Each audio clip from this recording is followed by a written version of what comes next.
Hezký den a vítejte u našeho exkluzivního rozhovoru s Fabriciem Romanem, aktuálně jednoznačně nejslavnějším fotbalovým novinářem na světě. Na sociálních sítích ho sledují miliony fanoušků a to hlavně kvůli tomu, že ví všechno o chystaných fotbalových transferech snad ještě dřív než samotní hráči. Fabrizio nám poskytl rozhovor pro podcast Livesport Daily. No a v tomhle videu se na rozhovor můžete podívat i s českými titulky. Příjemnou zábavu. Hello Fabrizio, welcome to our podcast and thanks for taking the time to chat with me. Hello. Thank you for the invitation. It's a big pleasure for me to be here. I have to start by asking, aren't you worried that you are going to miss an important transfer while we are speaking? It's possible. It's very possible because everything I post and I share on my account is made by myself. So it's possible, but I hope not. I hope we will be lucky. So you really take care of all your accounts on your own with no one helping you? No. Everything is managed by me. I only have some help on the videos, on the editing of the videos, because I'm not good at all, and also I have no time for that. But no, for the post, everything is managed by myself. Yes. I've always wondering how much time a day do you spend on your phone? It depends day by day, but in some days it's really crazy. It could be also 18, 17 hours. So it's crazy. I spend my whole day with the phone, especially when the transfer market is very hot with many things happening. For example, today was very busy since early morning, and so you can never predict that. So it's very difficult to know before, but I think this is the nice side of the job, that you can never know what's going to happen tomorrow, and I like it. That must be pretty hard on your family and friends, right? Yeah, no, my family and my friends know very well how does it work. So I'm lucky because they understood in almost 13 years how does it work for me. So they respect that, and they know that if I'm on my phone, it's not because I don't want to speak to them, but because I'm working and living my life. On the other side, it's more difficult probably when people don't know how does it work for my job. Maybe new people, new friends. When I meet someone new who is not into the football world, it's complicated to explain in a few minutes how does it work. So this is the most complicated part, but okay, it's part of my life. Because I love sleeping, I have to ask, how many hours a day do you sleep? Well, it depends. It really depends. As I told you, it depends on the moments. There are moments where you can sleep more than 3 hours. For example, yesterday I was busy with the news of Angel Di Maria to Benfica. It was 2 a.m. in the night when I got the news. And then 8 a.m. in the morning, I was already busy again with all the Chelsea deals. So, you can never predict that. I was sleeping like 4 hours because at the end, after the Di Maria news, I was going to sleep 2 hours later. So sometimes you sleep 3, 4, maximum 5 hours. Then during the weekend, for example, is more calm, and so you can try to sleep a bit more. But usually it's around 4, I would say, hours. And do you even have some time for your fun? Like, I don't know, going to the zoo? No. I can't. During the transfer window, for me, is almost impossible. So the only thing I try to do is, of course, to spend some time with my friends, to be together in the sense that we are in the same place, because then to do activities together is more complicated. But again, I'm used to that, and it's my life since I was 18. So I always wanted this. I always decided to go on this way, and so this has some positive sides and negative sides. So I'm used to that now. Millions of fans follow you on social media around the world. So is this your dream come true? Honestly, my dream was never about the number of followers. Also because when I started, when I was 16, 17, followers were not even a word in our world of football, in our industry. So my dream was to probably write on the biggest newspapers or maybe to appear on the biggest TV. So this was my dream, was always to try to communicate something positive to people and to do a nice job. I really like to see football fans excited. When I see they are enjoying something, maybe new player joining, maybe big signing, that kind of feeling gives me something special. So honestly, I was not expecting something like that. It was my dream to do something in the world of football in positive terms, but I was never going to expect something like this in terms of numbers, of followers, and of people following what I say. So I'm still surprised with this, honestly, still today. But as I mentioned before, I like it. It's my life, and so I'm happy to try to do my best for football fans. Fabrizio, please tell me quickly how you got to your current position. I've heard that Mauro Icardi's transfer to Inter Milan and Bruno Fernandes' transfer to Manchester United played its part in it. Am I right? Yeah, these two transfers made a difference for me because I started a very normal career as a journalist, writing on small websites in Italy. So trying to build my own career with this kind of normal story. Then I had the opportunity to get in touch with the first agent. Again, when I started, the transfer world was completely different, was not at that level and this level. And so at that level was easier to approach players. It was almost 14 years ago. And this first agent of Mauro Icardi started to ask me for maybe publishing some article here in Italy about Mauro, about the possibility of him leaving Barcelona's second team and maybe joining Italian football. So I had nothing to lose. So I said, okay, let's do that. And from that moment, I created my first contact. I was not even aware of my desire of working on the transfer world, honestly. So this is something that completely changed my vision. And I started sharing updates on Mauro Icardi because then I got a good relationship with his agent at that time. And so I broke the story of Icardi joining Inter, which was a very big story in Italy when he left Sampdoria and decided to join Inter. So that one was my first big news and was also really important to me, a part of the club, of the player, to understand that I wanted to work in the transfer world because I wanted to work in journalism, in football journalism, but I didn't have clear yet at which point I was going to decide. Then when I got that news of Mauro, I understood that it was the case to do something in the transfer world. And then Bruno Fernandes to Man United was crucial to me because this deal was complicated to follow. Sometimes transfer are very fast and very easy, but sometimes they're also very complicated. You have to wait and be patient and make people understand that you are not in control of the situation. I was not with the same numbers I have today, so it was also more complicated to convince people of my sources, but I spent the whole summer saying, Bruno is not going to Man United this summer. There is no agreement, while all sources were saying, okay, it's done, it's done. I was saying, no, it's not done. Then in January transfer window, I said, okay, now it's done. And all the Man United fans that were not so happy with me in the summer started to love me in winter. And this is how things changed, because then to follow that news with all the insights, the picture of the agent on the plane together with Bruno, I think that moment made the difference to show people like we can enter into the transfer world together and made my name a bit more international probably. Fabrizio, okay, but I still don't understand how you have so many sources around the world. It's possible thanks to my phone, honestly, because the first rule I always say is not to think about it. So I'm never stopping and thinking how many sources I have, what is the situation with this source or the other source. It's just live day by day. This is the secret for me. So to go on, to meet new people, to text new people, to stay in touch with the same people I was in touch 14 years ago. So it's about creating your networking on daily basis. It's not about planning. I don't have a plan in mind that today I will have to know someone from Real Madrid, Arsenal, Manchester City, or Chelsea. It's just on daily basis. If I know someone, I'm checking the news with someone. If I don't know someone, I try all my best ways to reach that person to get the information.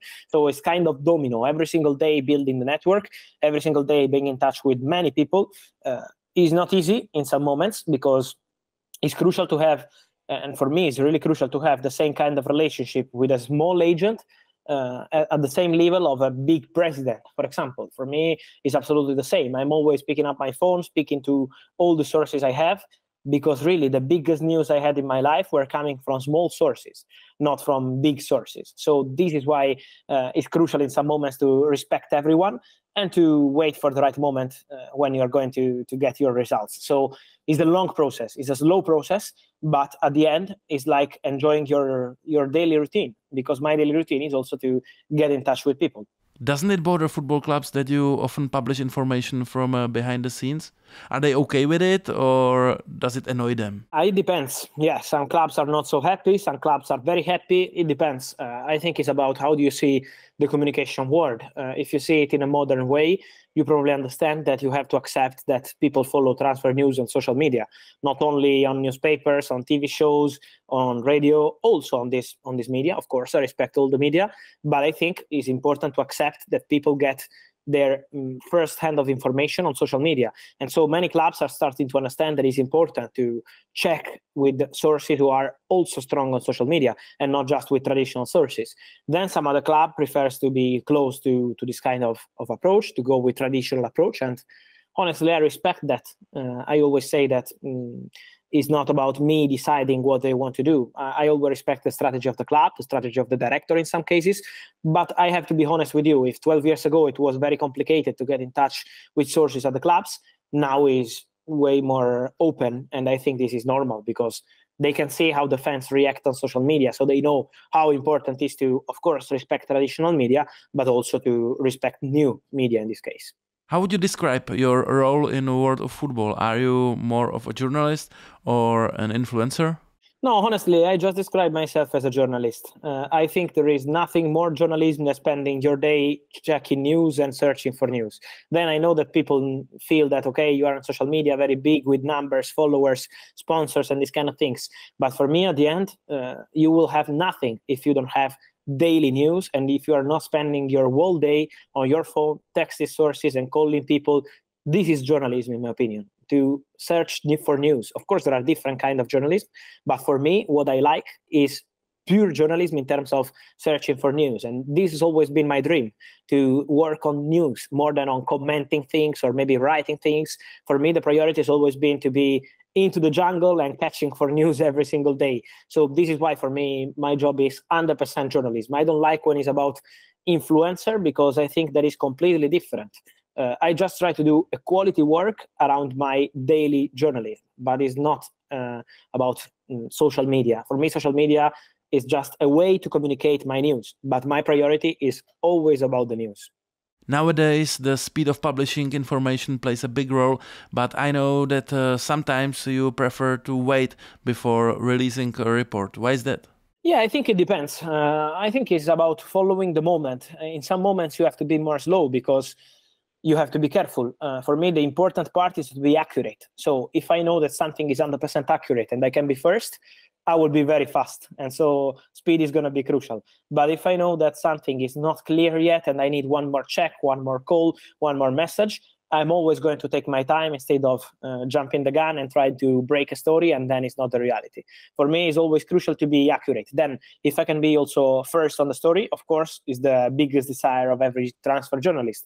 If not, for me, it's fine. I think it's not a race. I have a lot of respect for many other journalists who are doing an excellent job in the industry. So I don't feel bad when someone else is breaking a story. Of course, sometimes can happen that you have something, and because of 2 minutes or 2 hours, you are not first on the story. But if these 2 minutes or 2 hours are used to check something for one more time, I think this is never a bad idea. And one day you will get results of what you're doing. With a large number of followers, you also have to deal with the huge waves of hate from fans who are not happy with the behavior of their clubs in the transfer market. How do you deal with it? Yeah, I tell you the truth. It's easy in some moments and not easy in some other moments. In some moments, for me, it's easy because until people are joking about me not liking their club or me not liking that news or these kind of things, I think this is normal. This is part of social media. When it's about humor, when it's about reacting to the news in positive or negative way, I saw many things. 1 year ago, when I said that Cucurella wanted to leave Brighton and he wanted to go to Chelsea, Brighton fans started to attack me in a crazy way for 1 week, and it was funny to me because I was 100% sure of what I was saying, so I was not scared of the situation.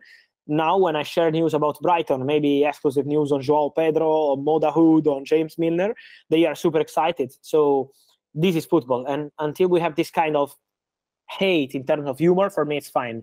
I don't like when it becomes something more serious. Sometimes happen that people go on social media with no face, with no name, and just put on their account with big numbers saying that Fabrizio is getting money from the agent, from the club, from the player, from the family, from the president. This is something that I don't accept, and I will never accept, because I know that I'm working 20 hours per day. I'm living a dream, because journalism in this sense is a very big dream for me, but it's also hard work, because you need to hard work to get this kind of results. And so I can't respect someone not putting their face, not having any proof, not putting their name, going there and saying that I'm getting money from people in football, because this is unacceptable. So there is a limit. I accept humor. I accept normal hate until there is a limit. If you go over the limit, for me, it's unacceptable. Fabrizio, tell me honestly, have you ever published false information and then regretted it? Yeah, of course. Honestly, publishing false information is not the case. I always try to explain people that you can be wrong, but this is the beauty of the transfer market, because at the end, it's never going to be Fabrizio or any other journalist to decide for a transfer. If tomorrow a player decides to go to Real Madrid and then in the morning he changes his mind and he decides to go to another club, this is part of the game. So sometimes it's a mistake because maybe you had to wait a bit more. But in other cases, honestly, I always do the example of Leo Messi contract at Barcelona 2 years ago. Messi said many times in public interviews, in every single way, that he was in Barcelona to sign the contract. So everything was done between Barcelona and Messi. The contract was almost extended. And so I said, okay, Barcelona and Messi will go together, will continue together for the next 5 years. It was done. So Messi was there ready to sign the contracts. Then, if because of some crazy rule, they change their mind and they can't proceed, this is not up to me. I think it was a mistake. Probably yes, in one sense, that it was not going through, but it's also the reality that they had an agreement. So sometimes I try to make people understand that the beauty of the transfer market is that things are changing. One day is positive, one day is negative. This is part of the game. But then the most important part, I think, is not predicting the future, but is telling people what's really going on right now, today, in this moment. This is our job. Let's go straight to the football for a while. Which club do you think will be most active in transfers during this summer? Good question. I think it's going to be, as always, in the Premier League. I think Chelsea will be very active because they're already working on many outgoings, and this was crucial for them. So when you sell many players, it's also obvious that they're going to attack many situations. I think they will try to go for a new goalkeeper, a new centre-back. That is probably going to be Levy Colwill returning from Brighton. So new but old centre-back for Chelsea. Then the new midfielder, because they need at least one more midfielder. Let's see if it's going to be two. The striker situation. So I think Chelsea will be very busy. And then, as always, Barcelona. On Barcelona, we have to follow the situation of the financial fair play because everything depends on the financial fair play. But Barcelona are already at work in many deals because they want to do many things. New midfielder with Gundogan, new right back, then something in attacking positions with Vitor Roque. So I think Barca will be very busy too. From which club do you expect the biggest improvement in the next season compared to the last one? I expect a lot from Liverpool, honestly, this season. I think the last season was really disappointing, but also a bit unlucky. Everything was not working there. It's about also the injuries. Sometimes in football you can have unlucky season. It's part of life. I think what Jurgen Klopp did at Liverpool is really special. So it's also normal to have one season with things not working in the best way. But I think next season is going to be different. McAllister is a fantastic addition to the club for a bargain fee because it's £35 million for a player who is probably worth 60 or something around that. So an excellent one. But I'm sure that Liverpool in general, they will have different mentality this year. They will be back in Champions League next year. And so I expect a very important season from Liverpool. Is there any non-top team that is doing very well in transfer market? Yeah, I think there are many clubs that are maybe not that big, but are always well run. For example, in England, I think the perfect example is Brighton. I think what they're doing is really special. They have a very clear structure, clear strategy, top manager. The owner is very serious when it's time to sell the players. He's always tough in negotiations. So I think that kind of strategy is going to pay off because also they will be in Europa League next season. But in general, I think this is not a project for 1 or 2 years. They will keep growing also in the next years. And so Brighton for sure is one I want to mention. Then I think this is going to evolve also for Borussia Dortmund. What Borussia Dortmund are doing, now they lost Jude Bellingham, but they will keep growing. They will keep investing on young talents. They have a fantastic player in Bino Gittens. So they are always ready for the next step. And I think this will continue for Borussia Dortmund. And then I'm curious to see what's going to happen in other countries, including in Italy, because, of course, I'm Italian, so I always keep a close eye to Italian football. And I'm curious to see what's going to happen next season at many clubs, especially at Juventus. We expect a big change from Juventus because the season was really disappointing, not at Juventus level. They have many good young players, but this summer is going to be crucial for them.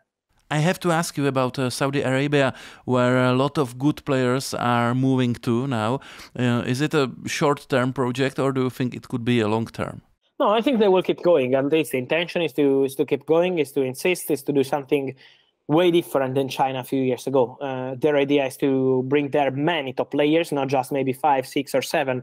I think they will keep going in the next weeks and months and years. So this is getting very serious for Saudi clubs. And also they are investing big money in terms of fee, not just in terms of salary. And this is a message that they want to do things well and they want to keep going in the next years. Also, I think what Cristiano Ronaldo is showing is, again, that he's been incredible in the vision. When Cristiano joined Saudi in January, all people called him like crazy, retired, and these kind of things. But then the reality is that now many important players, including the Ballon d'Or, a fantastic player like Kanté, and many others in the next weeks will keep going to Saudi, and many others will arrive next year. So I think it's very clear that they have a project there. Then we have to see how that will be. But for sure, they are very serious. They have big money, and they don't have an intention to stop. We are recording this podcast for a Czech audience, so tell me, what does Czech football say to you? It's always about talent, I think. It's always about talent. It's always about quality. So I think this is the idea. Of course, when it's about Czech football, for me, is always Pavel Nedved. Of course, I'm Italian. And so to remind that kind of player where you have quality, you have mentality, hungry players. This is something that is always appreciated, especially in European countries. When you have that kind of mentality, this is always something appreciated. So this is the first thing that comes to mind to me when you mention your football. I think there is, of course, a big way to improve. There are many things to do. And so I'm sure that it will take some time to see maybe some new top talent player from Czech Republic to make it in top clubs. But I'm sure that talent will always be there in your country, as in many others in that area. There is a lot of talent, so it's just a matter of time. Sometimes it's about cycles in football, to be patient, and then big talents will retire. By the way, do you have a source of information also in Czech Republic, or is it a too small market for you? No, I have a contact. I can't mention what kind of role he has, but I have a contact in Czech Republic, yes. What about you and Livesport? Do you have it on your phone? Do you use it? Of course I do. For me, following football is always crucial. So it's not just about the news, but to follow what's going on in football, the results and all these kind of things is really important to me. So of course I am using, and I will keep using, because for me it's really, really important to be always in control of the situation. You recently turned 30. How many years can you do this job? Good question. I don't know. Honestly, at this moment, I don't know. I think it's not going to be super long. I think it's like for the players. At some point, you have to understand that is your moment to say stop and to retire. I don't see that moment close yet, but I think that it will happen in the next years. It's not going to be forever or for 20 or 30 years, also because the world is changing. And so I don't know at the moment, but we will see. There are so many people around the world that would like to be a football insider like you are.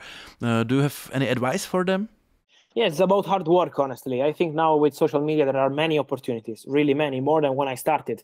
When I started, it was a really closed market. Now there is a lot of possibilities on social media to approach people, to text people, to create opportunities, to show your talent. It's about hard working. I think this is the most difficult part now, because it's like for the football players, again, it's very easy in modern world when you're starting to achieve something to relax.